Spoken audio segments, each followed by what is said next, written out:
Konnichiwa, I'm John Hornick. Welcome to my Japanese Faves series where we'll cover every major type of Japanese food. This lesson is Ramen 7, making ramen noodles from scratch using Kansui. Check out my other 6 ramen lessons for making the other components of a bowl of delicious ramen noodles. Alkalinity is the key to making yellowish, stretchy, slick ramen noodles with a distinct ramen taste.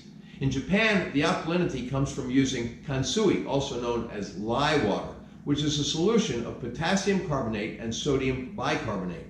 I provide a source for Kansui, but be careful with it. It can burn your hands and eyes, and it should be used sparingly.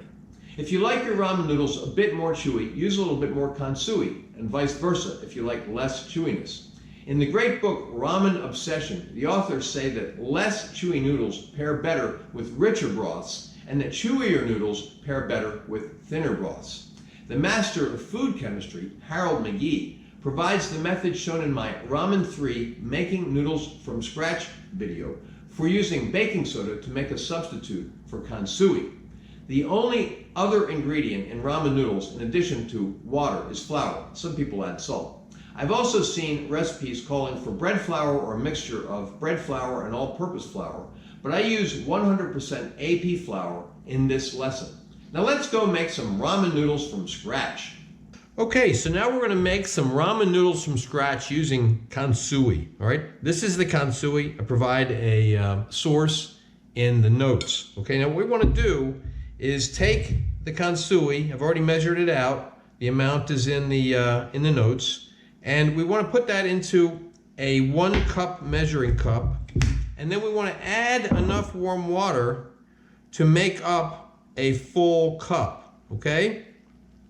All right, now,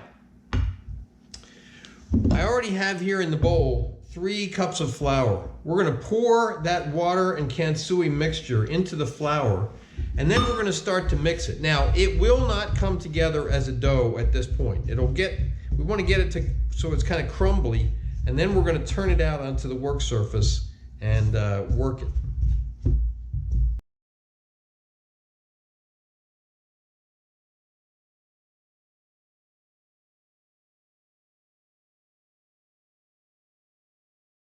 Okay, now we're going to turn this out onto the work surface and work it.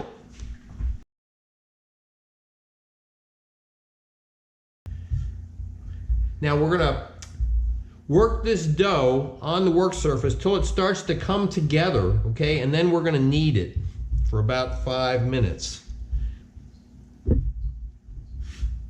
I'm not going to show you the whole time I'm kneading it, okay? But what you'll notice is after you get it into a dough, you can pick up all of this loose dough and flour off of your board and incorporate it into your dough.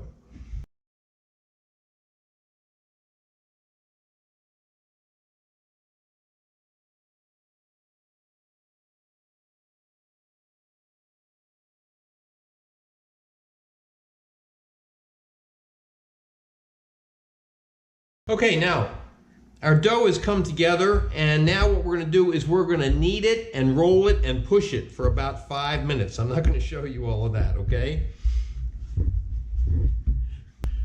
Okay, we've been kneading for about 5 minutes. Okay, now what we're going to do is form it into a ball, and then we are going to wrap it in plastic wrap and let it rest at room temperature for about 20 minutes, okay?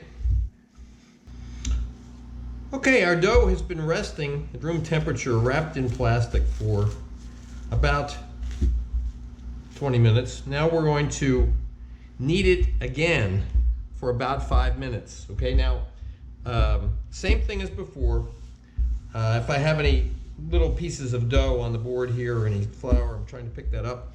And we're gonna knead it and fold it and push it and roll it for about 5 minutes, okay?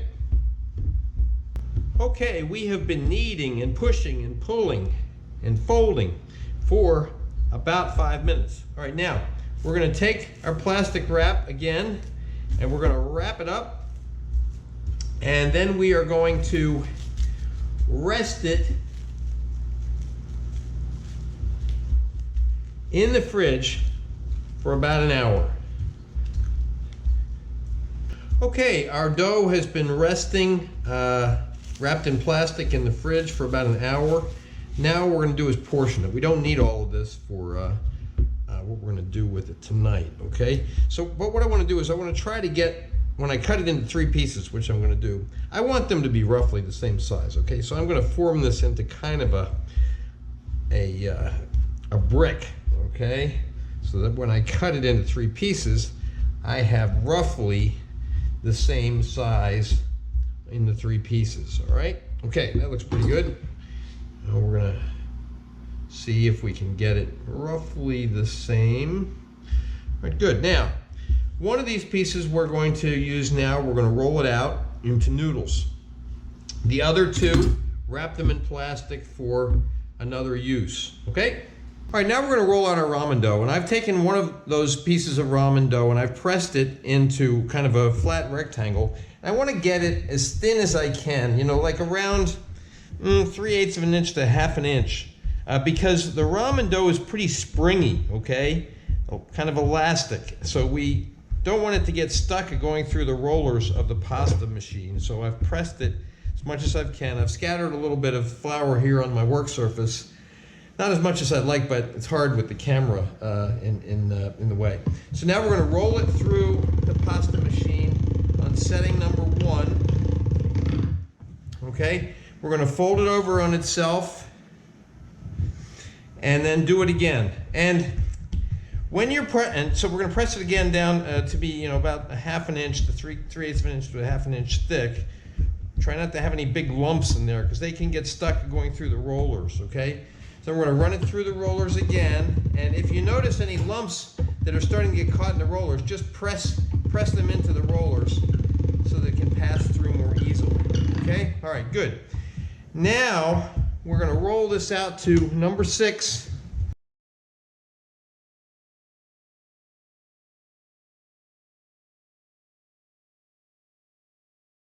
Now it's getting kind of long, so I'm going to cut it.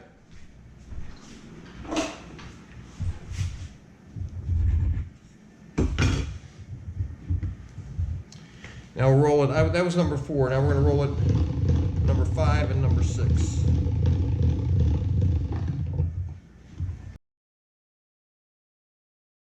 And they're still kind of long, so I'm going to cut them in half. And then we're going to put them through on number 6.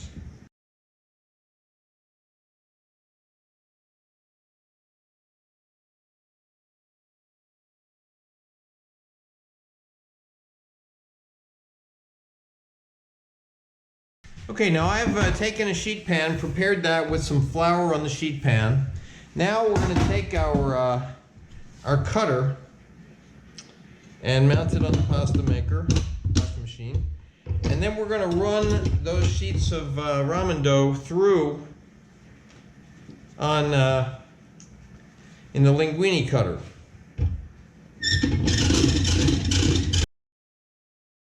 Catch them when they come out the other side. Okay, and then put them onto your sheet pan. Oops. It'd be better to do this on a flat surface, but I'm trying to get it all on the camera. So you're going to put them on the sheet pan and toss them in some flour. So I'm going to take them off camera and toss them in a little bit more flour. Then we'll come back and we'll cut the rest of this the rest of this ramen dough. Okay, here's all of our cut ramen. We're just going to sprinkle this with some flour so it doesn't stick together and get stuck to itself, okay? And then just toss it in that flour, generous amount of flour, okay?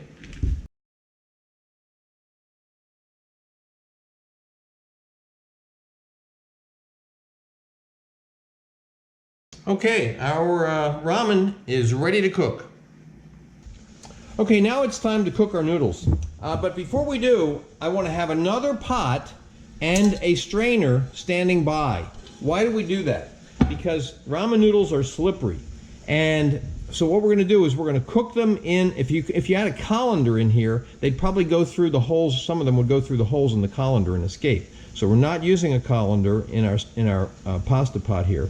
We're going to put the noodles directly into the water, cook them for a minute to a minute and a half, and then pour everything into that other pot so the noodles get caught in the strainer.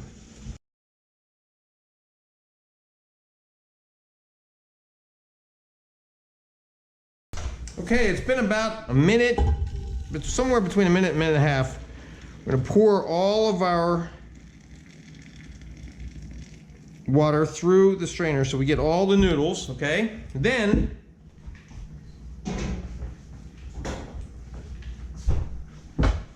we're going to run those noodles under cold water to stop the cooking.